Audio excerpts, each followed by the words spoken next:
አስተዋሽ ካልሆንክ በታምር መዋሸት የለብህም። ነጭ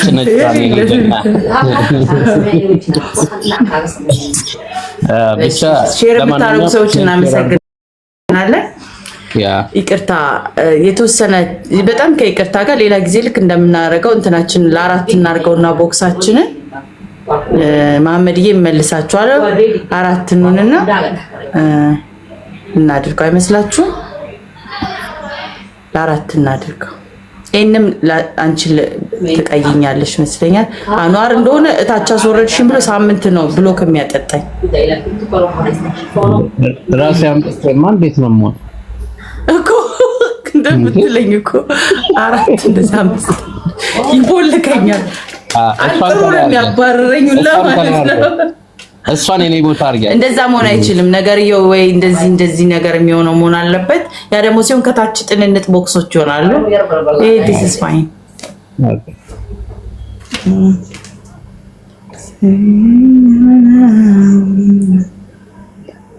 እታችን ሰላም አለይኩም ማለት አሁን የላኩልሽ ቅድም ገብቶ እዚህ ጋር የሆነ ነገር ያለ ነው። ይኸው እንግዲህ ወአለይኩም ሰላም ወራህመቱላሂ ወበረካቱ። እኔ ሚውት አድርጌዋለሁ። ሚውት ብሎክ አድርጌው አንችላችሁ። እኔ ሚውት አድርጌው ኡስታዝ ብለው ኤኒዌይስ ወደ ገደለው ፕሮግራማችን በኋላ አስታውሰኝ መለስበታለሁ እዚህ ጉዳይ ላይ። እሺ እውቀትን ፈልጉ። በጣም የሚያምር ስም ነው ያለሽ። ሰላም አለይኩም። ወአለይኩም ሰላም ወራህመቱላሂ ወበረካቱ። በጣም ስለ ትዕግስትሽና ተመላልሰሽ በመምጣትሽ አላህ ያክብርልን። በጣም ስላከበርሽን በጣም እናመሰግናለን። ባይዘው አሜን። ኦኬ ሶ ዛሬ ቴንክ ዩ ዛሬ ያንቺን ህይወት ነው የምታጋሪ። ለሰው ቢደርስ ይሆናል ለምትያቸውን ነገሮች ስም ቦታ አላስፈላጊ ነው የምትዩ ለላይፍም ሆነ ዴንጀር የሚያደርግ የምትያቸውን አውጫቸው ከፈለግሽ ከታሪክ ውስጥ ወይ ቢሰማ እንደውም ምንም ችግር የለውም የምትይ ከሆነ ደግሞ ያንቺ ጆርኒ ስለሆነ እንደዚህ ተናገሪ፣ እንደዚህ አሳምሪው፣ እንደዚህ ቀንሺ፣ እንደዚህ ጨምሪ የሚልሽ የለም። ከዚህ ያንቺ ህይወትሽን ጉዞ ነው የምታወሪኝ። ጉዞ ወደ እስልምና እንዴት እንደመጣሽ። ስለዚህ የእስልምና ጉዞሽን ከመጀመሪያው ነው ከስር ጀምረን እስልምና ጋር ሳንደርስ 5 ጥያቄዎች ይኖራሉ። ከቤተሰቦችሽ ተወልደሽ የት አካባቢ ነበርሽ? ከዛ በኋላ እስከ ቲኔጅ ድረስ ምን አይነት ባህሪዎች፣ ምን አይነት አስተዳደግ ነበረሽ? ከዛ ደግሞ ከፍ እያልሽ ስትመጪ ምን ነገሮችን እያደረግሽ አደግሽ? ወደ እስልምና ሳትመጪ የመጀመሪያ የነበርሽበት ያለፈ ህይወትሽን ሃይማኖትሽንስ በደንብ ታውቂው ነበረ ወይ? እያልን ቀስ እያልን እንቀጥላለን። መልካም ፍቃድሽ ከሆነ ሪከርድ ቢደረግ ሰው ጋር ቢደርስ የምትይ ከሆነ መልካም ፍቃድሽ ከሆነ ይደረጋል። ያለበለዚያ እንደዚሁ መጫወት እንችላለን። ሌላ ሰዎችም እንደዛ እንዲሁም ማለት ነው። ቢስሚላህ በአላህ ስም። መጀመሪያ ተወልጄ ያደኩት ደሴ አካባቢ ነው፣ ክፍለ ሀገር። የታልሽኝ ቆይ ከአንድ እንደ አዲስ እንጀምርና እሺ ቴንክ ዩ። እሺ የመጀመሪያ ስሜ ጽንፍነሽ ቀንሞስ፣ አሁን ተስሊም ቀንሞስ። ያደኩት በኦርቶዶክስ እምነት ላይ ነው። ቤተክርስቲያን ነው ያደኩት እና ከ1 እስከ 10 ማለት ያስፈልጊ ከሆነ ኮሌጅ የሚድዋይፍ ነኝ። ደሴ ነው የተማርኩት። ከዚያ ወጥቼ መጀመሪያ ተምሬ እንደጨረስኩኝ ወደ ትዳር ነው የገባሁት። ትዳር ኦርቶዶክስ ነው ያገባሁት። ሳንርቅ ወደ ኋላ መጀመሪያ አስተዳደግሽ ላይ ያደግሽበት የእናትና አባትሽ ሃይማኖት ውስጥ ላይክ ሴት ሆነሽ ክርስቲያን ውስጥ መዝሙር ክፍል ኃላፊና ግንኙነት ክፍል ኃላፊ ሆኜ ሰርቻለሁ፣ ቤተክርስቲያን ማለት ነው።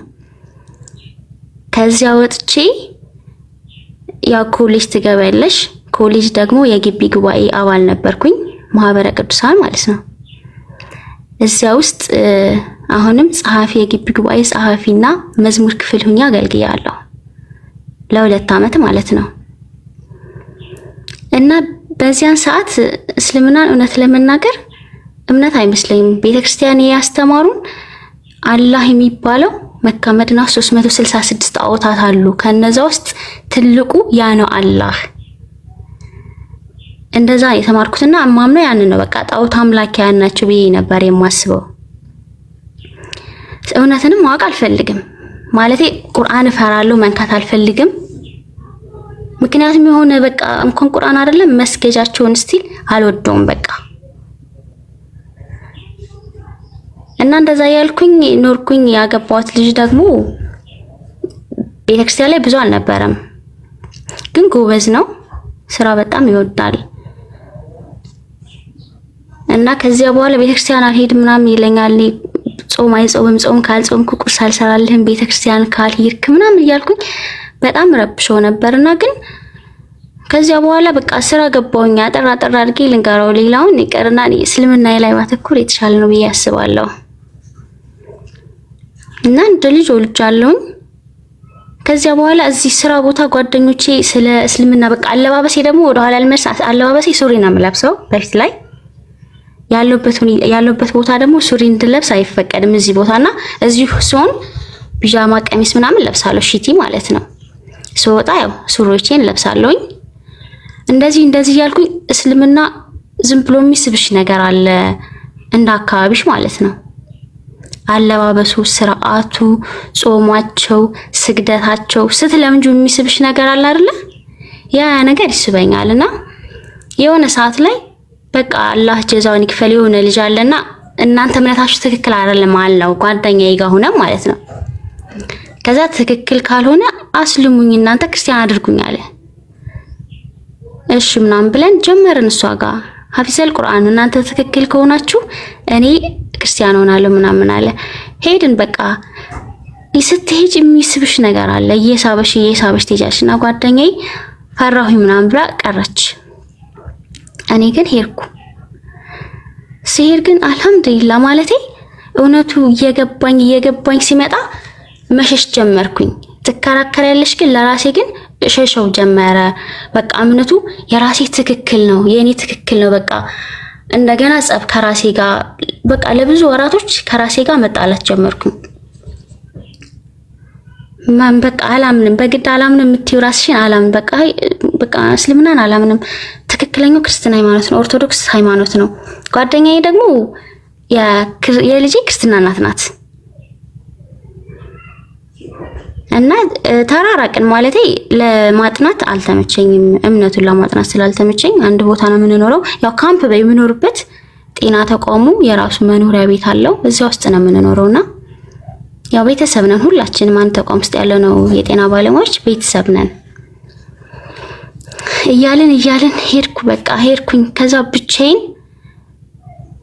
በቃ ዱዓቲዩ ጸሎታቲዩ በቃ እግዚአብሔርም አላህም ማለት ፈራሁኝ። በቃ ሁለቱንም አንተ የፈጠርከኝ ጌታ በቃ እኔ ፈልግሃለሁ፣ ፈልገኝ ማለት ጀመርኩ። መጨረሻ ላይ በቃ ትዳሬን ባሌን ማስተማር ጀመርኩ። ማለት በቃ ያ ቤተክርስቲያን ሄድ ጾም ምናምን የምለው ልጅ ታውኩኝና ስለ እስልምና ማስተማር ጀመርኩኝ ሳልሰልም ማለት ነው። ምክንያቱም አብሬ መስለም ነው የምፈልገው። ከዛ አያምንልኝም ማለት ማመን አይፈልግም። በቃ አይደለም ምናምን ነገር እኔ ሙስሊም ሆነ ፈልጋለሁ ብዬ ሳይሆን ኖርማሊዝም ብዬ ነው እንደዚህ የምለውና ጭራሽ እንትን ሊል አልቻለምና መጨረሻ ላይ በቃ ወሰንኩ። ውሳኔ መለያየት። እኔ በቃ ለቤተሰቦቼ እኔ መለያየት አለብኝ። ምክንያቱም እኔ አልወደውም። በቃ ፍቅር አልቋል። ቤተሰቦቹ አገዙኝ። ከተለያየን በኋላ በቃ ማለት ተለያይተሽ ብትሰልሚ ኖርማሊ አይመለከተውም በሚለው ማለት ነው። ከዚያ በኋላ ደግሞ ወስበዋለሁ ብዬ ነበር ያሰብኩት። ሰለምኩኝ። ሳልሜ ግን ያው ዳበኩ ለብዙ ጊዜያት። እናቴ በጣም ወግ ታጠብቃለች እና ያን ነገር እንዳትሰማብኝ በቃ የምሰግደው ተደብቄ ነው። ስራን ቦታ ቢሆንም ተደብቄ ሰግዳለሁ። ልጄ የ3 ዓመት ልጅ ነችና እሷን ሁሉ ደበቃታለሁ። እናቴ እንደዚህ ያለች ምናምን ነገር እንዳትለኝ ማለት ነው። ተደብቂያት እየሰገርኩ መጨረሻ ላይ አልቻልኩም። ውጭና እየሰገርኩ ስታለቅስ ሰማታለሁ ምናምን ጫማዬን ውስጥ ነው ማስገባው። ምክንያቱም እዚህ ያሉ ልጆች ከሰሙ ለባለቤቴ ይነግሩታል። ባለቤቴ ደግሞ ለቤተሰብና የሆነ ዝብርቅርቅ ያለ ህይወት፣ በዛ ላይ ደግሞ እኔን ሻሃዳ ያስያዘኝ ልጅ ለፈተና መዳረግ አልፈለኩም። እሱ ነው እንደዚህ ያደረገው ምናምን ቢባል ከባለቤቴ ጋር የሚፈጠር ነገር አለ። እሱንም አጋልጬ መስጠት አልፈለኩም። የሚያውቁት በቃ ለአንድ አመት የሚያክል 2 ሰዎች ብቻ ናቸው። አንድ ሴትና አንድ ወንድ ማለት ነው። እነሱ ናቸው ሊያግዙኝ የሚችሉት። ከነዛ ውጭ በቃ እውነት እንደ ወንድ ማለት ነው ተረብቄ አለመቼ ሲል በቃ አለ አይደለ ወደ ጫካ ምናምን በሚመስል ጫካም ባይሆንም ጫካ በሚመስል ውስጥ እሰግዳለሁ። ካርቶን አንጥፌ ምናምን ነው በቃ መስገጃ ምናምንም የለኝም። ምክንያቱም ያ ካለ ሰዎች ምንድነው ምናምን ይችላሉ። ልጄ ልትናገር ትችላለች ቤት ውስጥ ካየችው። ያንን ነገር መረጥኩኝና ልጄ መጨረሻ ላይ ማስገባት ጀመርኩ ቤት ውስጥ ሰው ማለት ነው። ጸሎት አልኳት በቃ እሷን አሁን ጸሎትን የምናደርገው ምናምን ነገር አታለሁ። ስሰግድ ከፊት ለፊት ትመጣና ትይዘኛለች፣ አፌን ትጨብጠኛለች። አፌን እንዳ በቃ የሆነ ነገር ስትይ ድምጽ ስለሌለሽ ለመስማት ስትሞክር አይሰማትምና አፌን ትይዘኛለች። መጨረሻ ላይ ስጨርስ ምንድነው የምትይው ምናምን ስትለኝ ጸሎት እናድርግ ልጄ ይላታለሁ። ምን እያልን ምናምን ስትለኝ በቃ ጌታዬ አሳድገን እንበልሽ እንድታድግልኝ አሳድገን እንበል። እሷም ጌታ ያሳድገን እና ውጭ ላይ ሰው ሲቆረቁር ጸሎት ላይ ነች ምናምን ትላቸዋለች። ከዛ በቃ ያ አላህ መጨረሻ ላይ በቃ ሰዎችን ለመናገር በቃ አቃተኝ። ጾመኛ ነበርኩ፣ ማንም አያውቅም። ጾመኛ ክርስቲያን ጾም ነው ይመስላቸው። የማቀርበው ምንም ነገር አላቀርብም። ቴምር በእጄ ይዛለሁኝ። ማፍጠሪያ ሰዓት ምናምን ሲደርስ ቴምር በእጄ ይዤ እቀመጣለሁ። በቃ በር ዘጋለሁኝ። በር ዘግቼ ለምንድን ነው በቃ በዚህ ጾም ሰዓት እስከ ማታ በርግጥ ጾም ያለሽ እናውቃለን፣ በር አትዝጊ፣ እኛ እንዳንበላብሽ እንዳንጠጣብሽ ነው ምናምን ነገር ይሉኛል። ግን አልሐምዱሊላህ ያ ሁሉ አለፈና የሆነ ሰዓት ላይ ተናገርኩ። ስናገር ግን ያው እዚህ ያሉት ጓደኞቼ ጥሩ ነገር አደረጉልኝ። ክርስቲያኖቹ ራቁኝ። ባለቤቴ ደግሞ ሲሰማ ደግሞ ኦቨር በቃ ልጄን አምጪ ምናምን ነገር አለኝ። እሺ እኔ ልጄ ክርስቲያን ትሆናለች በቃ እናት አልኩት። ጥሩ አድርጌ ያሳድጋታለሁኝ። ስትፈልግ የፈለገችውን ምርጫ ትመርጣለች ምናምን ነገርና በቃ ለኔ ተዋል እሷ ለኔ ተውልኝ። እሺ ትሄዳለች። አባቷ ግን አክቷ እንደ ሙስሊም ነው። ያው እኔ ጋር አለች አይደለ መስቀል ይታሰርላታል። ስትመጣ ደግሞ አልፈልግም ምናምን ብላ ሌላ ሰው ነው የሚያወልቅባት። እዚህ በጥሰው ይጥሉባታል ምናምንና እሱ ያስርላታል። እሷ እዚህ መጣ በቃ የአካባቢ ሙስሊም አካባቢ ነው። አልሐምዱሊላህ ደስ ይላል። በዚህ ነገር በቃ አላህ ይጨምርላቸው አካባቢ ያሉ ሰዎችን ማለት ነው።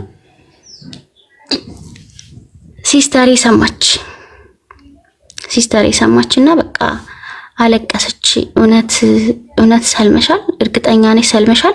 ልመናቸው ምናምን አለች። ማን ነገረሽ ምናምን ነገር አልኳት።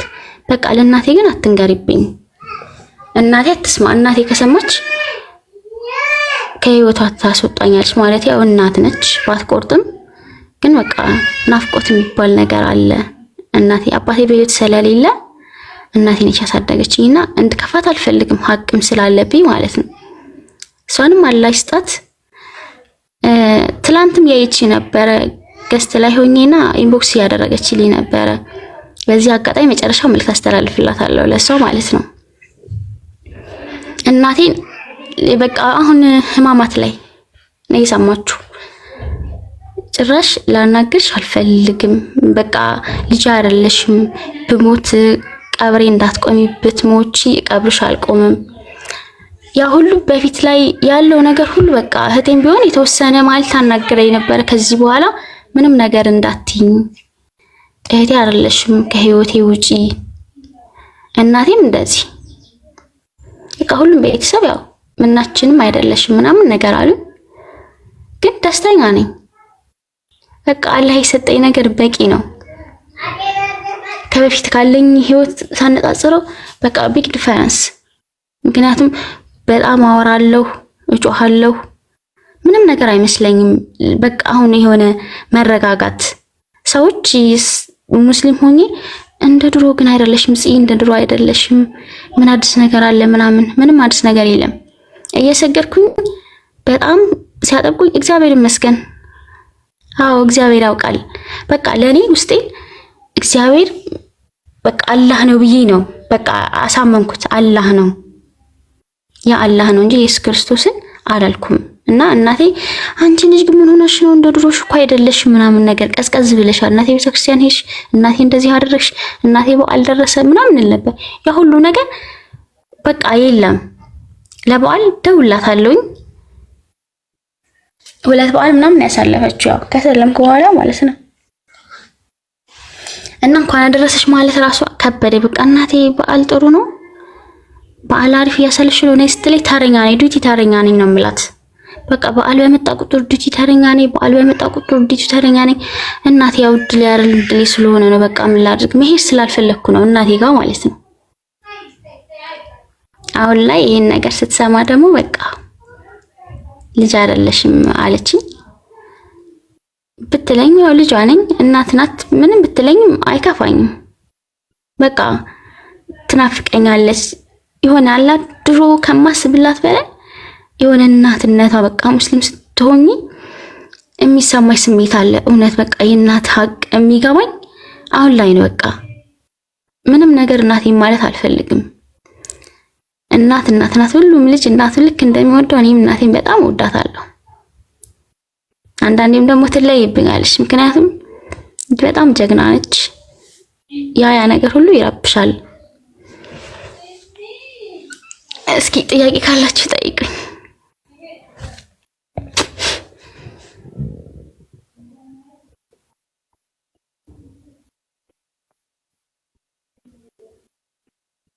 እሺ እህታችን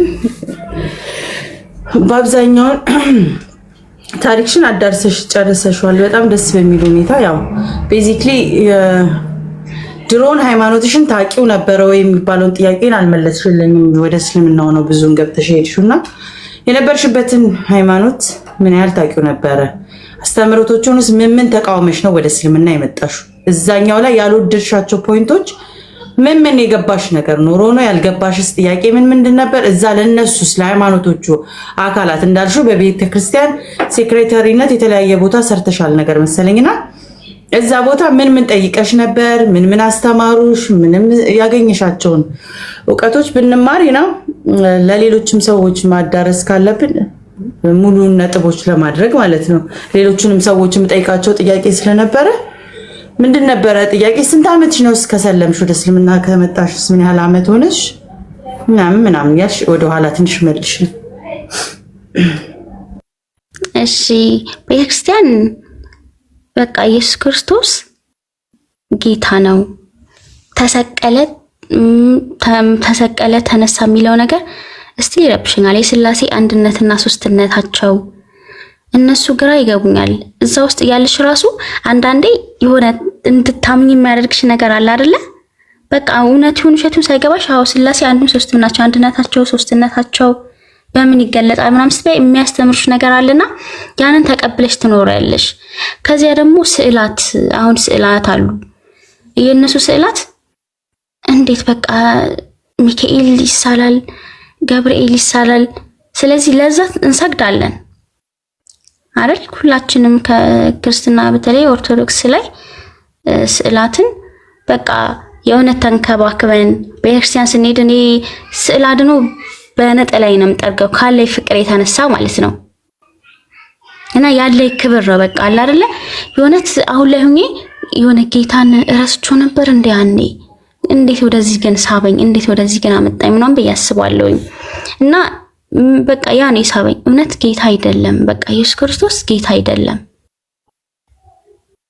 በዛ ላይ ደግሞ የአባታችን ኢብራሂም አለይሂ ሰላም የእሳቸው ታሪክ ሞር በጣም ይስበኝ ነበርና ክርስትና ላይ አንድ ሚስት አለችው፣ ሁለተኛ ሚስቱ አጋር ሚስት አይደለችም፣ የወለደችው ልጅ ደግሞ ድቃላ ነውና ነፍሰ ጡር ሆኖ ቤታቸውን ይረብሽ ነበረ።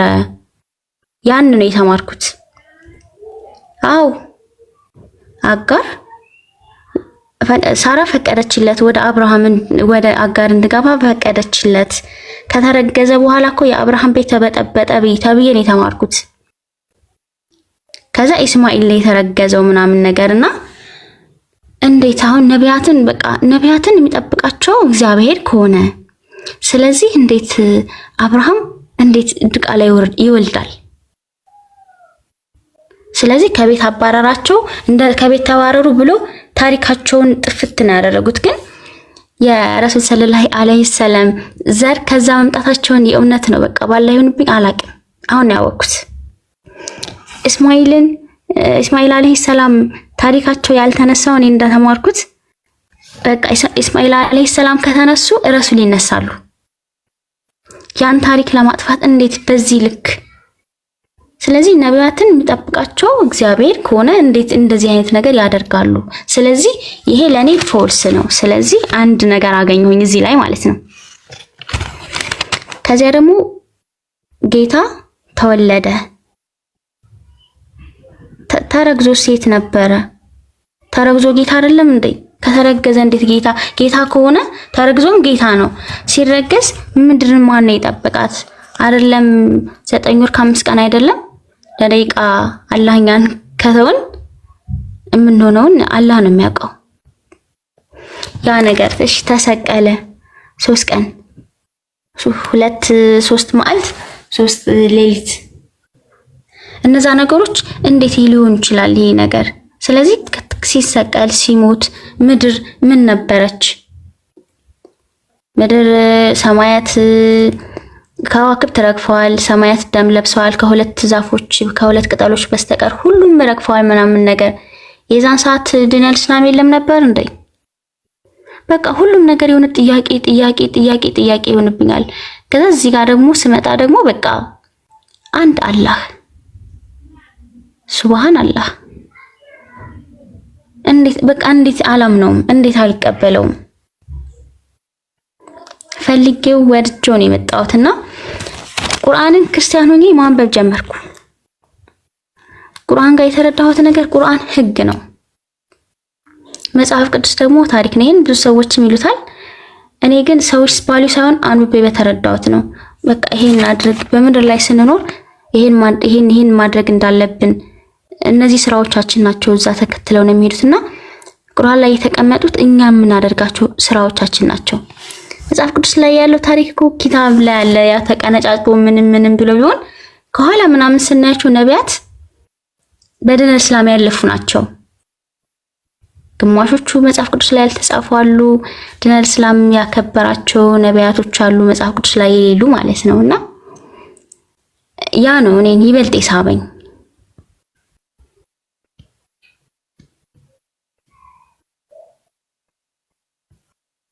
ኦኬ ቤዚክሊ ያው ኢየሱስ ክርስቶስን እንዴት ስቀለለሽ ነው ሌላኛው ጥያቄ። አሁን በክርስትና እድሜ ልክሽን ተወልደሽ ያደግሽበት ሃይማኖት ነውና አሁን ልክ እንደዛ አምላክ አይሆን ጥያቄዎች ይኖሩልሽ አይመለሱ እንጂ ብዙዎቻችን ከክርስትና ያወጣ ነው ትልቁ ፔን ኤቲስት ሆነን እንኳን ወተን ፈጣሪ የለም ብለን እንኳን ኢየሱስ ክርስቶስን መልቀቅ በጣም ከባድ ቦታችን ነበረ እንደ ክርስትና። ብዙዎቹንም ስጠይቅ ይሄንን ይጋሩታል።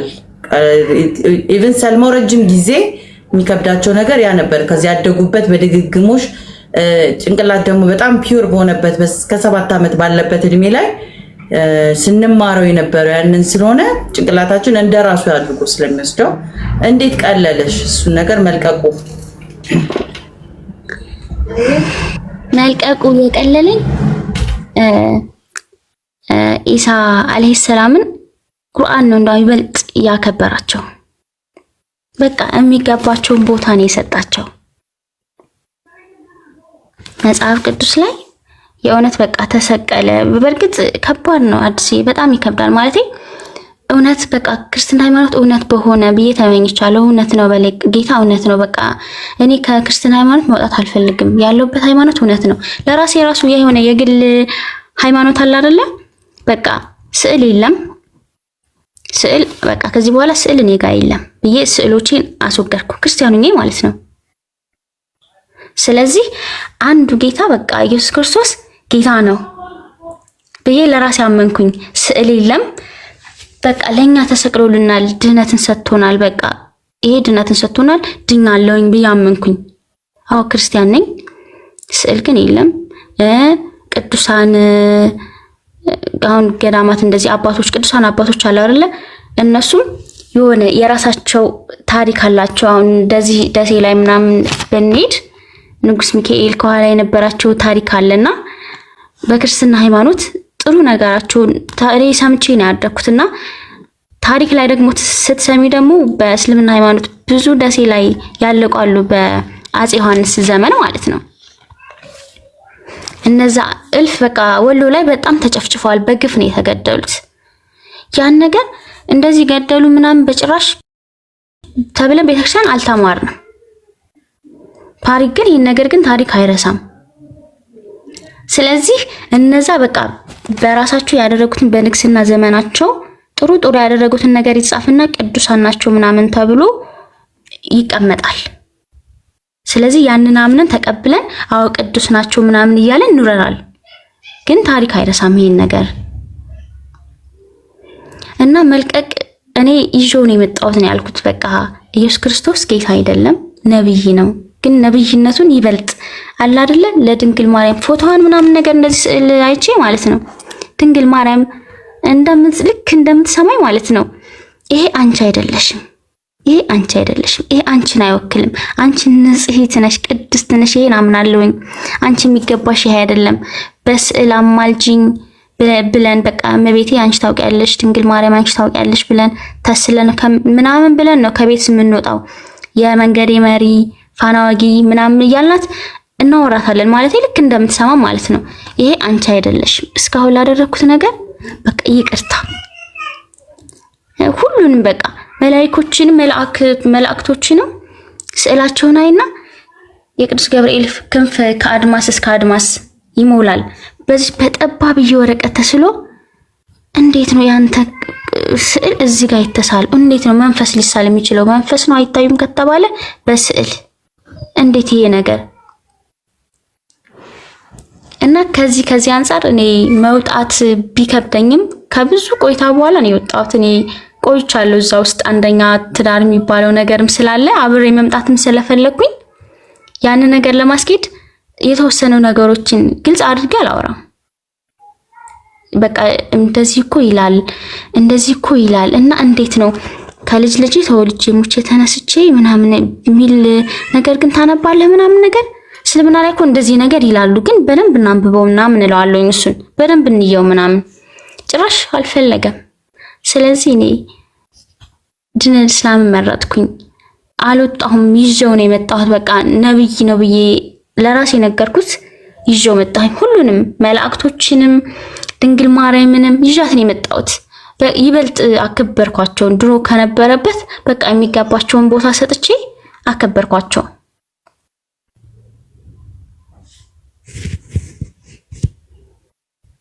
ኦኬ ሶ ሞሮፍ የእስልምና ብዙ አመት ሆነሽ እንደ ወደ እስልምና ከመጣሽ? 1 አመት ከምናምን ሆነኝ። ማሻአላ በጣም ነው ውስጥሽ ተዋህዶሻል እና የዛኛውን ኦልሞስት ወጥቷል ከሲስተምሽ እንደምረዳው ከሆነ ካረዳድም ኤክስፕሌን የምታረጊው ኦልሞስት ሙስሊም ሆነው የኖሩበትን ያህል ነው። አረዳድሽ፣ አነጋገርሽ፣ ሁሉ ነገርሽ ተላብሰሻል እና አላህ ይጨምርልሽ። ማሻአላ ነው ማለት የምንችለው። because ብዙዎቻቸው ብዙ አመትም ኖረው የዛኛውን ኤክስፕሌን ሲያደርጉ ስትል የሚጎትተን ነገሮች አሉና ያንቺ it's amazing በአንድ አመት ውስጥ በደንብ እንደዚህ መላቀቁ። ግን አንድ ጥያቄ አለኝ። ነብዩ መሐመድ ሰለላሁ ዐለይሂ ወሰለም ከአንድ አመት በፊት ታውቂያቸው ነበር ወይስ ታሪካቸውን ታውቂ ነበር ወይስ እንደመቀበልስ እንዴት ኮምፔር ስታደርጊ ቀለለሽ? ሰው ናቸው። ይሄ ሃይማኖት ደግሞ ለሳቸው ሞትለታለሁ ሰዋለታለሁ የሚባልለት ነው። እዛኛው ፈጣሪን ሰው የሆነበትን አልቀበልም ብለሽ ወደዚህ ምትመጪበት ነው ትራንስፎርም እንዴት አገኘሽ? መጀመሪያ ላይ ነጋዴ ናቸው። ስለዚህ ስለ ዘመን አቆጣጠር ግብጽ ነው የተማሩት። ተብየን የተማርኩት ግብጽ ነው። ከኛ የተኮረጀ ነው። ከክርስትና ሃይማኖት ኮረጆ ነው እንደዚህ ያደረጉት።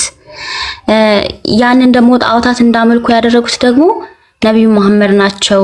ይሄን ተብየን የተማርኩት ግን ሁሉም ነቢያት አሁን ክርስትና ሃይማኖት ላይ ብንመጣ ነብዩ ዳዊት ይሄን ያክል ሚስቶችና ይሄን ያክል ቅባቶች አሉት የሆነች ታሪኩን ግን ካዛባው በጣም ይቅርታ በጣም ቆንጂዬ ሴት ነበረችና ባሏን በጦርነት ምናምን አስገድለው የራሱ አድርጓታል የሚባል ነገር አለና በቃ እንደዚህ ካደረጉ ነብዩ ዳዊት እንደዚህ ካደረጉ ይሄ ነገር በንግስና ዘመን የሚደረግ ነገር እንደ ጥሩ ነገር መቼም አላህ አየውም። ንጉስን ብትሆኚ ጥሩ ነገር ነው የምታደርጊና የማይመስል ነገር እሳቸውን የማይገልጽ ነገር ነው የተጻፈውና እዚህ ጋር ደግሞ በቃ ሲያስተምሩሽ ረሱል አለይሂ ሰላም ከምንም በላይ ልቤን ነካኝ። መጀመሪያ ላይ በቃ ከመስለም በፊት የሆነ ሰው ሞተና በጣም አለቀሱ።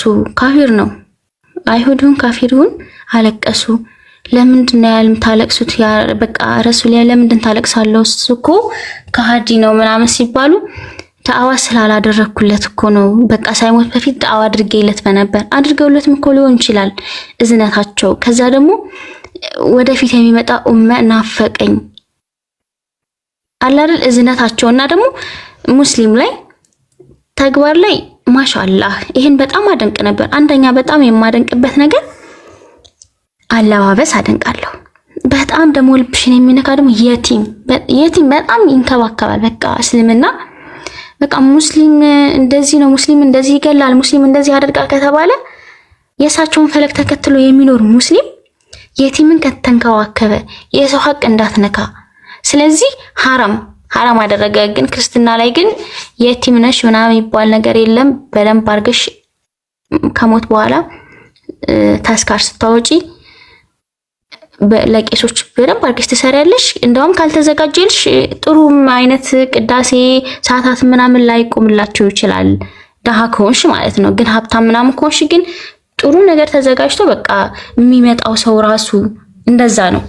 እስልምና ላይ ግን በቃ ጎረቤታችን አባታቸው ሞቶ ሎሚ ያላቸውና ያ ሎሚ በጣም ያምራልና ሙስሊሞች ሎሚውን ለመንካት ለልጆቹ ስቲል ብር ሰጥተው ነው ሎሚ የቆረጡት ማለት ነው። በቃ አለ አይደለ? ያ አላህ የእውነት እንጃ ምን ያክል የሆነ ስፍና ነው፣ ምን ያክል እዝነት ነው። ለየቲሞች ያክል የሚያዝን እስልምና ነው ያዘነው ስለ ሰው ሀቅ። እንዴት እውነት አይሆንም? ሰዎች ምንም ያክል ቢዛበራርቁ የእሳቸውን ፈለግ የሚኖር ሰው እውነት ነው ብለሽ ትቀበያለሽ። በቃ የሰው ልጅ እኮ አስተምሮቱ ትክክል ነው ምናምን ብለሽ የምትቀበዩ ሲኖርበት ነው። አሁን እኔ ጥሩ ልጅ እናቴ ጥሩ ከሆነች እኔ ጥሩ ከሆንኩኝ ከእናቴ የወሰድኩት ነገር አለ ማለት ነው። ከእናቴ ከቤተሰብ የሰጠኝ ነገር አለ ማለት ነውና እስልምና ላይ የተሰጣቸውን ለመተግበር ይሞክራሉ።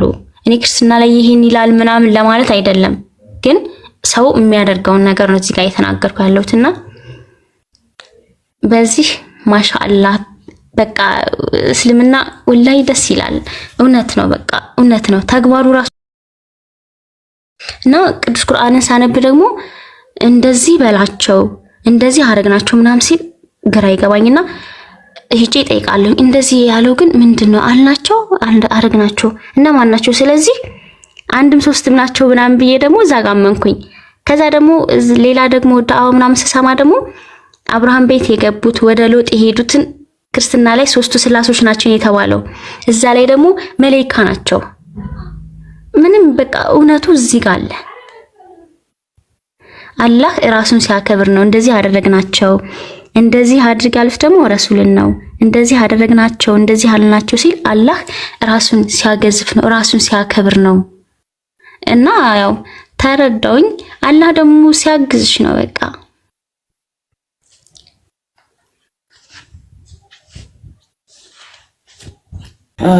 ማስተላለፍ የምትፈልጊው መልእክት አለ ሰዎች ጋር ቢደርስልኝ ብለሽ የምታስተላልፊ መልእክት ካለ ደውልልኝ።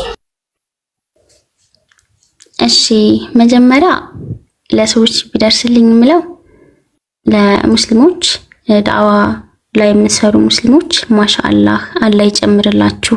ከዚህም በላይ ብዙ ነገር ይጠበቅባችኋል። አላህ ያግዛችሁ።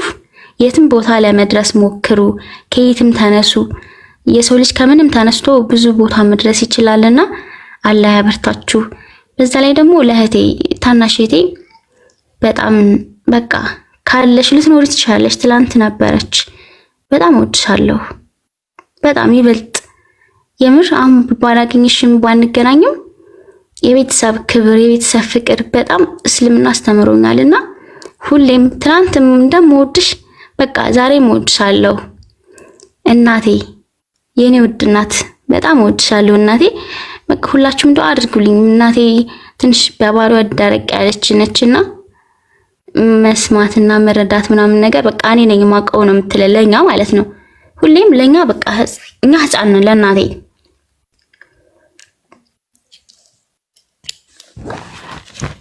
እና እናቴ ይወድሻለሁ። ለዛሬ ደግሞ ያልተናገርኩት እድሜ 26 ዓመቴ ነው። ልጄ ደግሞ 4 ዓመት አሁን 4 ዓመት ሞላት። ባለቤቴም ጋር ከተለያየን 1 ዓመት ከምናምን ሆነን በቃ እኔ ዲናል እስላምን ተቀብዬ ከሱ ጋር መኖር አልፈልግም የሚል ውሳኔ ወሰኜ ነው ተለያየን። በቃ ተለያየን።